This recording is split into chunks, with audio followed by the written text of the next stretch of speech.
Hello everybody, I'm Overhaul, and today we are reviewing Fire Force, chapter 256. The usual disclaimer at the beginning of the videos. I'm not a kid-specific channel, although the topics I discuss might come off like they're for kids. They'll most likely either start addressing things that are not for kids, describing things that are not for kids, or just in general use words that are not meant for kids. So if you're a child, I would advise you not to watch this. As for everybody else, let's get into the review. You know, in modern times, all of manga series like Black Clover, My Academia constantly get compared to Naruto. In fact, I would say pretty much every manga series ever that's been popular has always been compared to the previous series just because of similarities. Even though, realistically speaking, there are more tropes in shonen than really, oh, it's specific only on this one. I mean, the closest thing you can say are some characters. But, I'll be totally honest, if there was any series so far that really, referenced Naruto in their storytelling, it's gotta be in Fire Force in this chapter. You may ask why? Well, we'll get into it. But first, let's start with how the chapter starts. Now, we first start out with Company A just going around saving people and trying to inspire hope in them. And this is a really nice scene since we see Obi saving a mother and a child and then asking the child for his name and tell him, do not lose hope. Then and Maki saving everybody, say, do not lose hope, everyone, right before they run off. Yeah, it's a pretty nice scene, although I do have to ask, what is Aero doing during this time? Because when you think about it, everyone else in the company it kind of looks like they would the fire soldiers. Aero looks like a well, I'm not sure if the appearance of the White Clad is known by the public. I feel like they only know the White Clad as sinners. So I'm not sure if their appearance is known outside military officials. But what would people react if they saw Arrow be the one jumping in? Although it's possible Arrow is just in the back helping Ugon heal or something because Ugon is pretty damaged and we don't see Licht, who would also be one that maybe I would put on it. Not because Licht, I believe, has any healing capabilities or anything like that. It's just that there is a certain lack of combat capabilities. So yeah, I'm a bit curious on what is Arrow doing in the meantime. Like always, if we're being totally honest. But yeah. Anyways, after we get the scene with Maki and Obi saving, we see Hinoa coming to Obi and telling him that we are saving people pretty efficiently. But they mentioned that the flames aren't going down. Now, I do have to ask, what is the time period here? Because again, last chapter was when people do not lose hope and things will get better. So are we supposed to assume it's hours or something? Because it doesn't seem to be. Hell, from the way I honestly view it, is just the company 8 was driving out and then started helping in the first city they were out of Amaterasu. So yeah, I don't feel like it should go down already. But we get a different explanation to why things are not going down from Licht. Now we see Licht and Joker talking a bit, and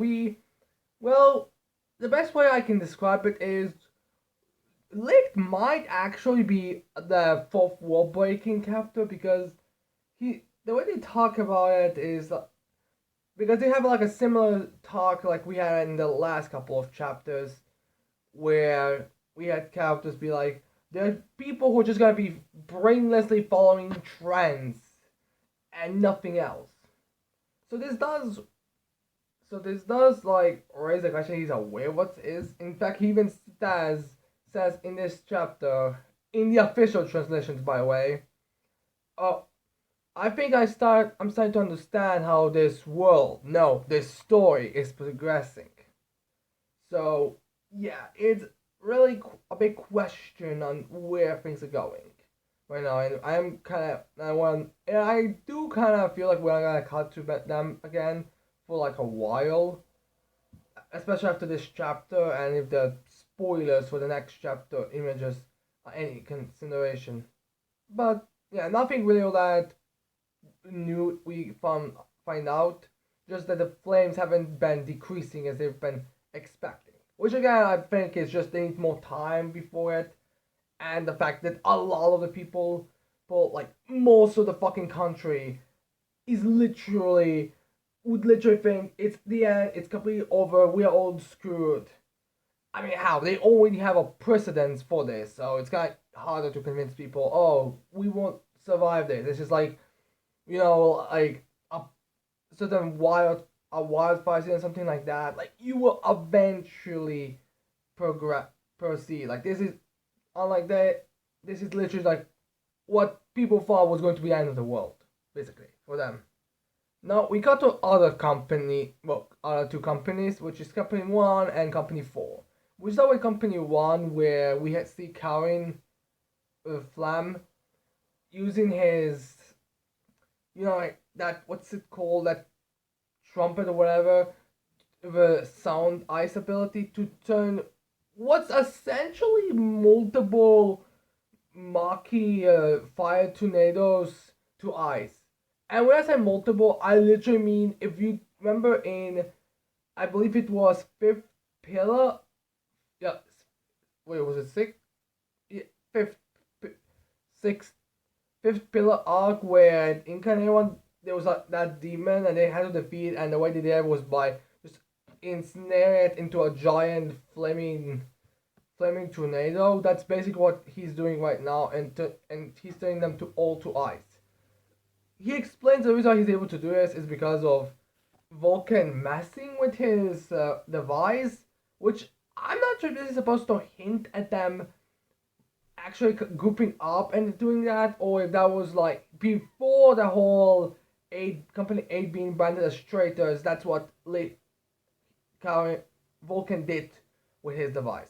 I'm not sure. There's nothing to imply either one, but I'm going to assume it's the latter because I'm pretty sure that in this apocalypse you will not be spending time tuning up that Karin's device.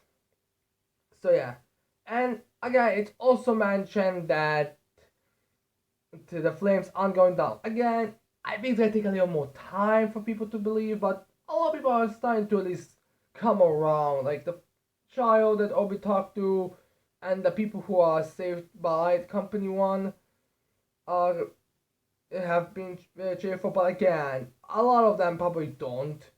I mean, not to mention of the doppelgangers that are popping out and taking out. Like right now, companies are just trying to save them. Imagine the fights with the Infernals that are gonna be happening very, very soon. And then after Company 1, we got to Company 4, where we have the Company 4 Karin. It's just odd for me that there are two characters in Fire Force that have the same name. Like both of them have Karin as their full name. But yeah, we get the Company 4 Karin with the scales, and we see him putting like a barrier to protect people, which is logical since you want to put as many people in protection as quickly as you can, and shields are pretty useful. And we also see Captain Pan doing his whistles to, I guess, buff him or some of the soldiers to be able to help in the fire. But then, right when we expect it to be a cut to another company doing something, we get to see an explosion, and then we see a random fire getting chopped, giving an axe right in the head. And Pan honestly reacts in shock, and then that person with the axe takes it away to reveal that it's the former captain of Company 4. Yeah, and this is where we get Naruto to story beats. Because right now they're basically dealing with the dead Company 4 captain coming back to life. Well, to be fair, it's a doppelganger, but let's be real here, it's pretty much a reanimation type of thing. Even if he does look buffer. Seriously. I feel like that Company 4 captain has either has gone twice the size of what he used to be, or 3 times, maybe in his prime. But yeah, Pan and Karin both react in shock, and Karin even has to Pan even has to state to Karin that it's just a doppelganger. It's not the actual captain. But then the former captain, the full captain, throws his axe and it hits Pan. I'm kind of confused if it actually like straight on hit him, or if it was just like it got, or he was able to dodge all the time, so it didn't get stuck. It was just like it grazed him, but enough for him to bleed from the mouth a little bit and to feel the pain. I'm not sure, but yeah, needless to say, it was a hit, and the doppelganger, the former company 4 captain, I believe, says the first name of Pan, and then, yeah, we're going to have a battle with him.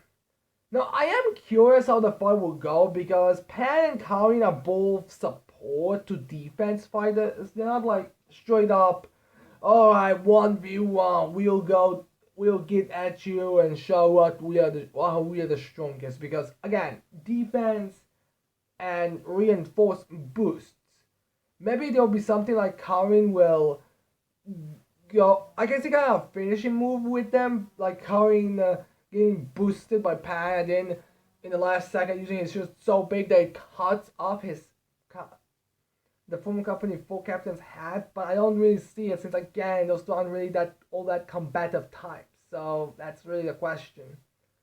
But then after Company 4 we get to Company 1 again, and then again we are talking about how things are going down until there's those crystals that kind of inflammate best up and to reveal that the bastard who's gonna be the reason why Arrow gets or needs to get a couple of punches on the face from the other companies shows up.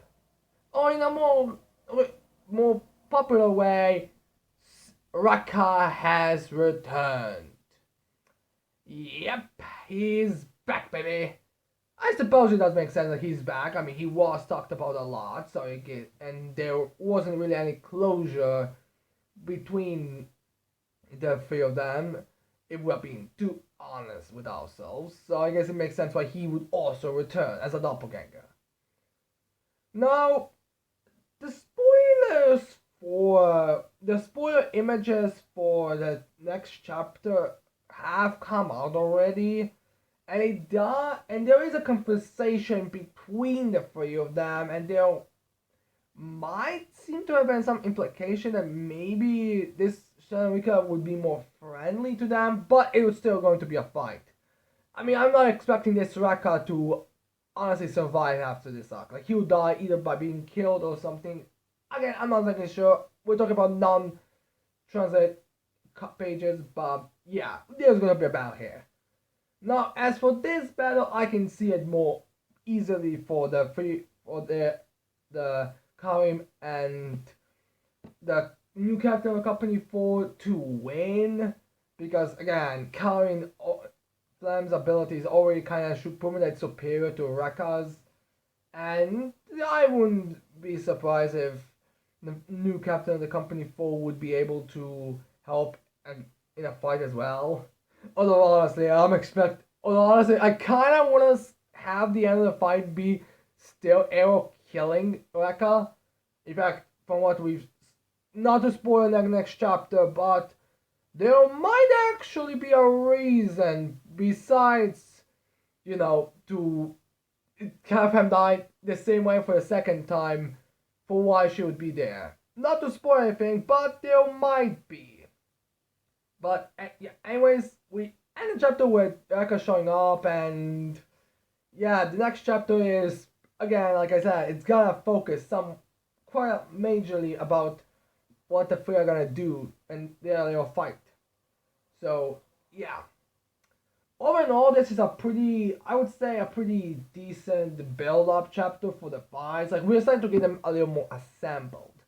I am kind of curious where something's gonna go, but it's probably gonna resume the battle, and also it's very likely it's gonna change. Like, Cataclysm Specialist Force hasn't even entered the fray. It's gonna be more obvious with the images. I may have spoiled too much, but nah, probably not. And then we also have all the other characters. And then we have the Burns doppelganger, maybe Ben Mao's doppelganger, and Rizzo is who knows the fuck she went.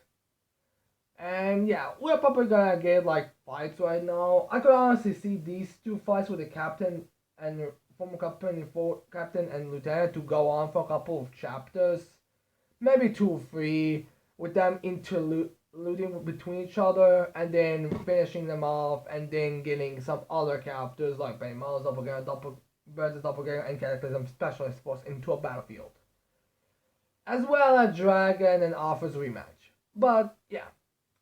Now, I hope you like this video. I hope you leave a like and subscribe to this channel for more videos in the future.